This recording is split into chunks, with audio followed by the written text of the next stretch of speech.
So Crowley was sort of an interesting guy. He put out this one piece of paper here that you see on your left as a facsimile of it called Liber Oz.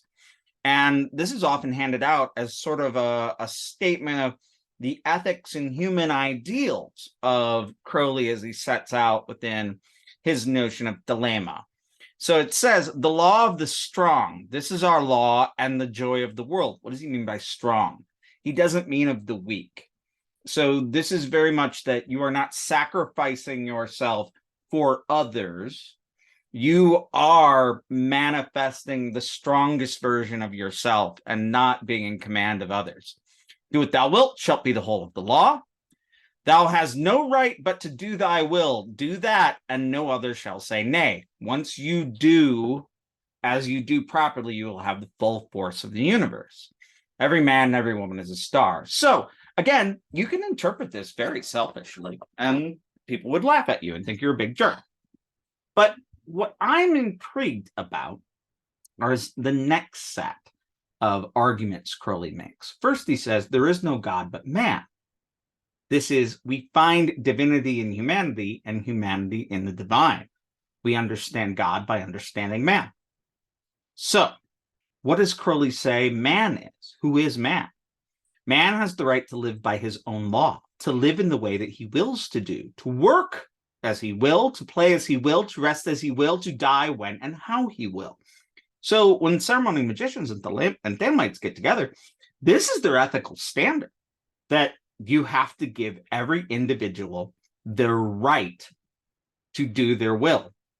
I've often heard it say, do what thou wilt shall be the whole of the law, but do what thou wilt and accept the consequences. There will be consequences. But Crowley continues. Man has the right, and remember, he's writing this in like the 1920s. Man has the right to eat what he will, to drink what he will, to dwell where he will, to move as he will on the face of the earth. It's very individualistic. I actually struggle with the individualism of it all things and Thelema, because I do believe in the communal, the work with the community, the work with people, the work with others. There is something appealing to this. Man has the right to think what he will, to speak what he will, to write what he will, to draw, paint, carve, etch, mold, build as he will, to dress as he will. The word for sin is restriction. No human should be able to restrict other human beings. Man has the right to love as he will. Take your fill of love as you will, when, where, and with whom you will. Man has the right to kill those who would thwart these rights. The slave shall serve. Whoa! This says you resist tyranny. And actually, in another version of this, which I don't know if I got the exact one, there's an explanation that says, when he says that man has the right to love as he will, he discusses that man is man, woman, or intergendered. He did describe intergendered folk or intersex folk once upon a time in the 1920s. So there is a sense of ethics.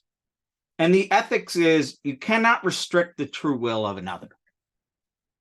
I mean, however, still seems like it's not a great ethical system to me. In the long run, when push comes to shove.